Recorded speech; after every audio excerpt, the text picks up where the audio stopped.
Module 2.6, where we are talking about deletion constraints. And there are 4 deletion constraints that we're going to need to understand: restrict, cascade, set null, and set default deletion rules. Okay. So when entities are related to one another, there are implications that we have to understand to deleting data. So in our parent-child, because when you delete data and these entities are in relationships with one another, it might not impact just the entity that you're deleting the data from, but it could also impact the other entities that it's in a relationship with. Okay? So when we delete data, if we are deleting data from the child in the parent-child relationship, that's not going to create any major impact on our database. We don't have to do anything special. So it can create some other issues in your application, but nothing specific to the database. Deleting an instance from a parent in our parent-child relationship, however, is going to require some type of action in order to maintain consistency in our database. So this is where our deletion rules come into effect. So to kind of put this into some more concrete terms, so imagine our relationship again here where we have the coach and the football team, and we said that, a coach coaches many players, but a player has just one coach, right? So the coach is the parent in this parent-child relationship, okay? If we delete a child instance, right, does that really fundamentally change anything about what we're doing, right? If we just get rid of one player on the team, generically speaking. No. Well, the team continues to exist and continues to do its thing. Like, it's not a huge deal. However, if we delete an instance from the parent in this parent-child relationship, right? When we delete the coach, does this fundamentally change everything that's happening in this relationship? Yes. Yeah, deleting the parent, getting rid of the coach is a pretty big deal compared to deleting a child, getting rid of one of the players. So if we get rid of the coach, the parent, what is the team going to do now? Like, there's a couple of options. We can say absolutely not. Like, as long as you're coaching this team, you can't quit. You can't leave, right? Or maybe we could say, if the coach leaves, then you know what? We're just going to shut down the football program. We're going to disband the team. We're going to get rid of everything. We could say, we'll just keep playing just without a coach, right? We'll coach ourselves. Or we could just immediately find a new coach and replace the coach that left. These are the kind of reasonable options for what we might do when we lose our coach. And this corresponds to our deletion constraints. So the restrict rule says that if we attempt to delete an instance from the parent entity while this instance has children associated with it, then we're just not going to allow that parent instance to be deleted. We're going to restrict the deletion.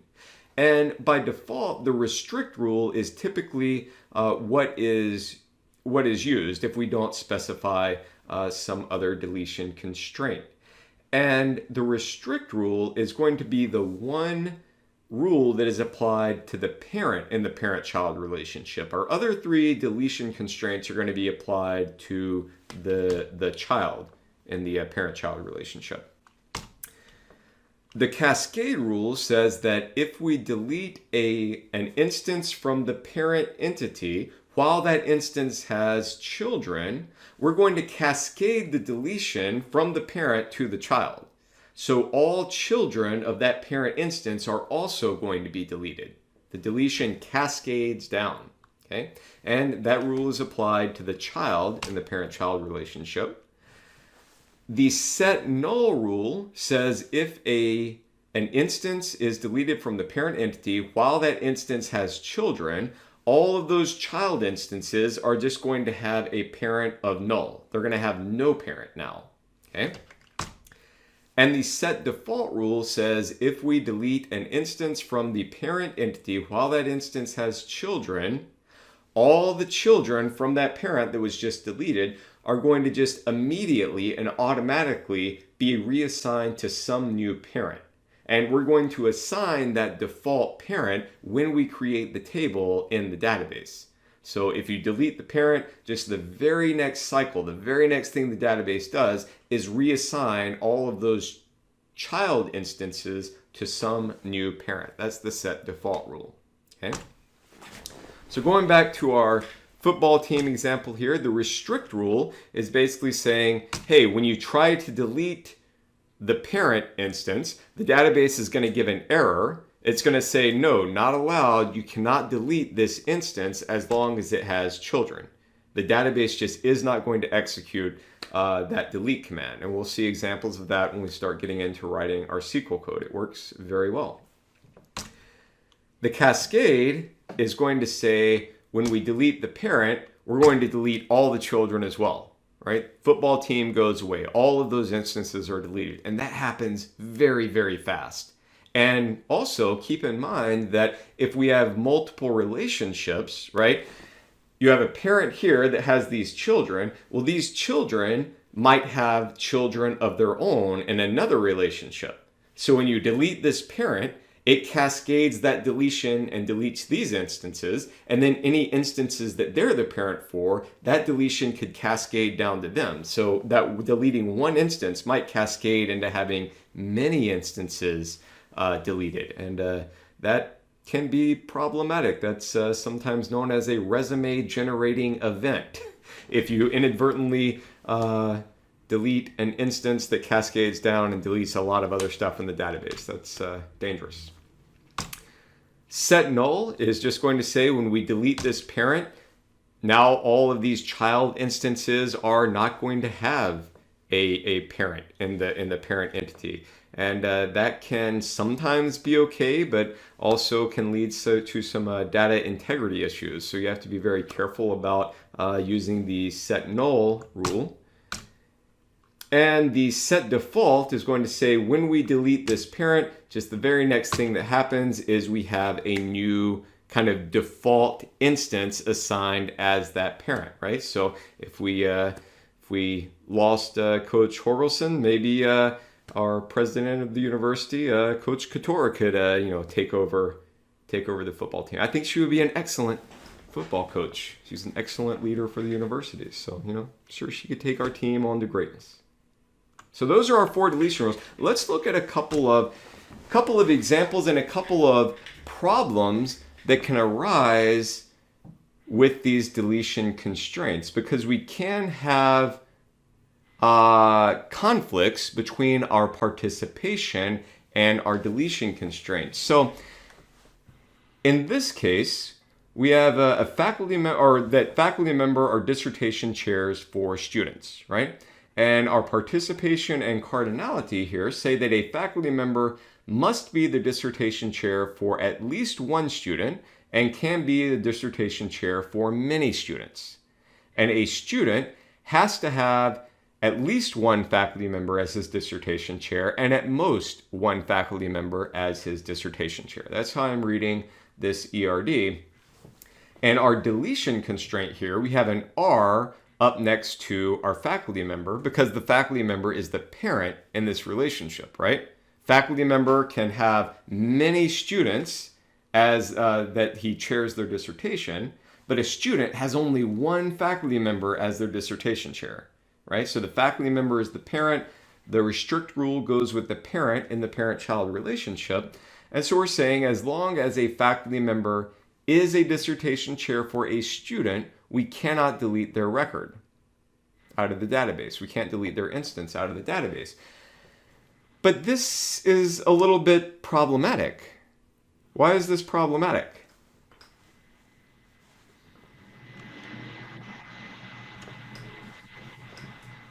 Well, I don't think we could ever actually delete a faculty member from the database, right? Because we're saying a faculty member has to be a dissertation chair for at least one student, but we're going to restrict being able to delete a faculty member as long as they are a dissertation chair for a student, right? So we have a conflict here between the restrict rule and the mandatory participation of faculty members. Okay, so we could resolve this conflict in a couple of different ways. One, we could say that it is optional for a faculty member to be dissertation chair for a student, right?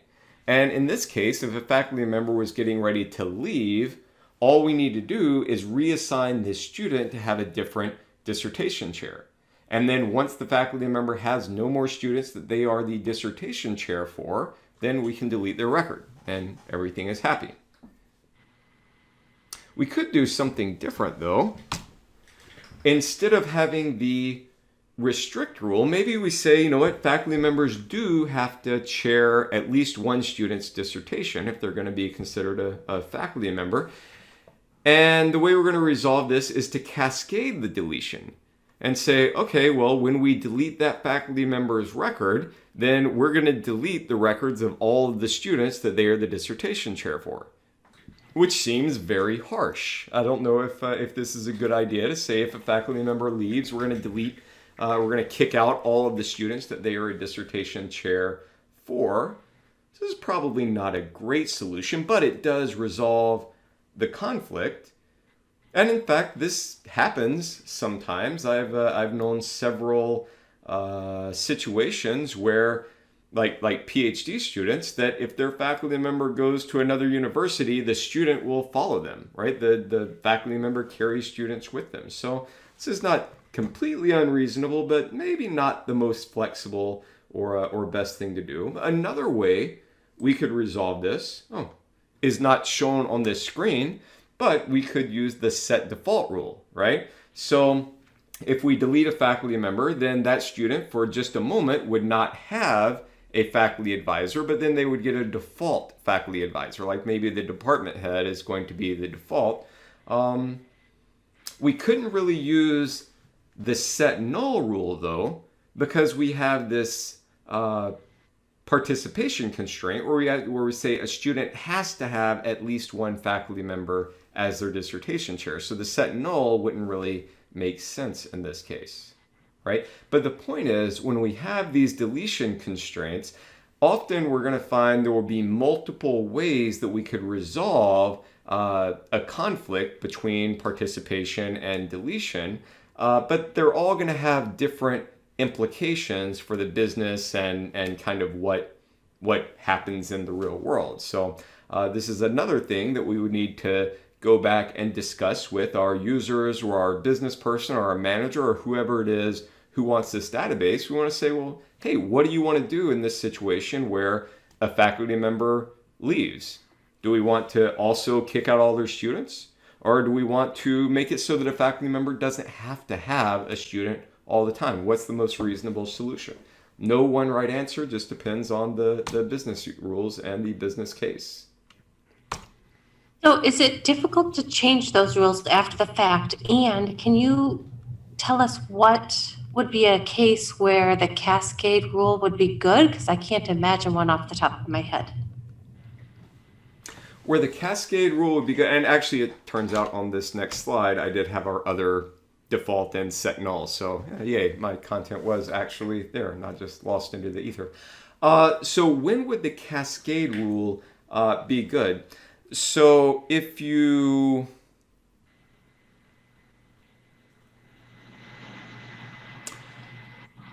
when you were getting rid of a client, for example, you wanted to get rid of the record of all of the stuff that client had purchased or had done or something like that. So going back to our Dave's dog wash example, right? The very first ERD that we did at the beginning of this class and at the end of last class, right? And we have a database full of human customers and the dogs that they own, right? And if we were, purging our customer list of, customers that haven't come into our shop in the last 10 years or something like that. And obviously the customer is going to be the parent in the relationship between customer and dog, because a customer could own many dogs and a dog is owned by one customer. So it may be the case that when we delete the customer, we also want to delete all of their dogs, right? So we don't have dogs in our database that don't have a customer associated with them. Does that make sense? Yeah, that's perfect. Thank you. Okay, That makes great. total sense. Great. I have another question, Professor. Yeah, please. Yeah, do these deletion rules develop, or are they set in stone? Like these are the only deletion rules that will continue to exist, or do they develop with time such that we'll have to catch up with new rules? Good question. So, yeah, I don't think that there is, I can't think of a good opportunity that there would be new deletion rules like come into existence, if that's what you're asking. Or if the question you're asking, I'm just misunderstanding, is can we change these deletion rules after we've done our initial design? The answer to which would be yes. We can go back and modify how we're going to handle deletion, and also how we're going to handle participation participation in the relationship. I can't think of a situation where we're going to evolve like into new deletion rules, but I'll noodle on that a little bit because that's an interesting question. Okay, the reason I ask is because I'm coming from like an accounting background where you have to keep up with standards and it can be frustrating, honestly. So I just want to know if I should prepare my mind for stuff like that in this program as well. Okay. I think this is a pretty static thing. The deletion rules and what we're talking about around cardinality and participation. At least in the relational database space. Now, in these kind of new developing non-relational databases and things like that, it's a whole nother story, but that's a very separate discussion than what we're having here. Okay, thank you.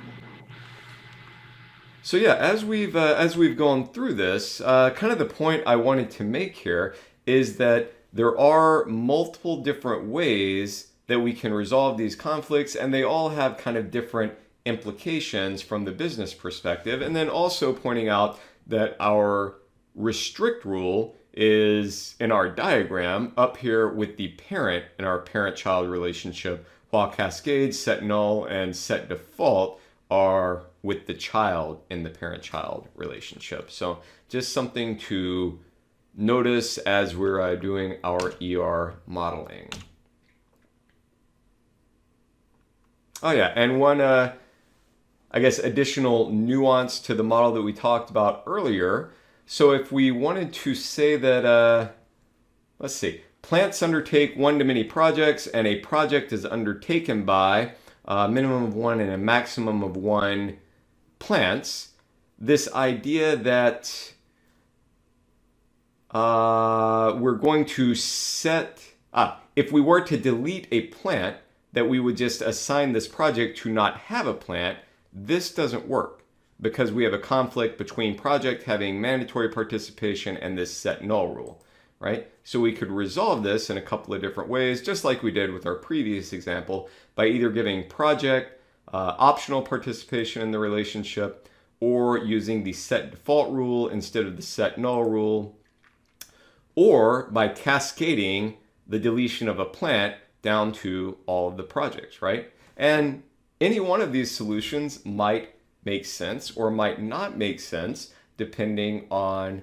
the business situation, right? So we might not ever actually want to set a project to null because we have like physical assets that we have to put somewhere. And if there's not a plant associated with this project, we have nowhere to put this stuff, right? So this might not be a good solution.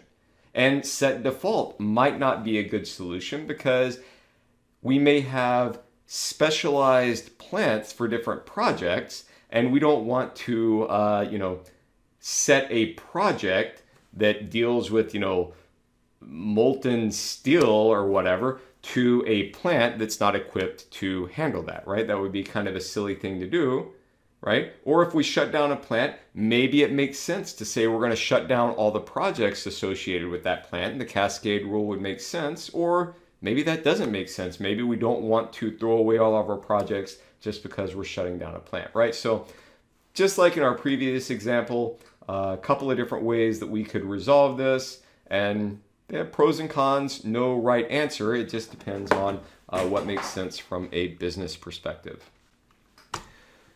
So when we start talking about many-to-many and one-to-one relationships, these deletion constraints are kind of the same general ideas, but it does take on a little bit more complexity because recall that we said a many-to-many relationship is really just two one-to-many relationships. So when we start diagramming this, we're going to see some kind of funny things pop up for just a minute, but then we're going to go back and resolve that as we're working through an ERD in our next class meeting. So I would suggest, in addition to the pages that I talked about before, also looking through the deletion examples on pages 58 through 69 and kind of working through those examples to get a little bit more clarity around this. So with that wraps up module 2.6, talking about our deletion constraints.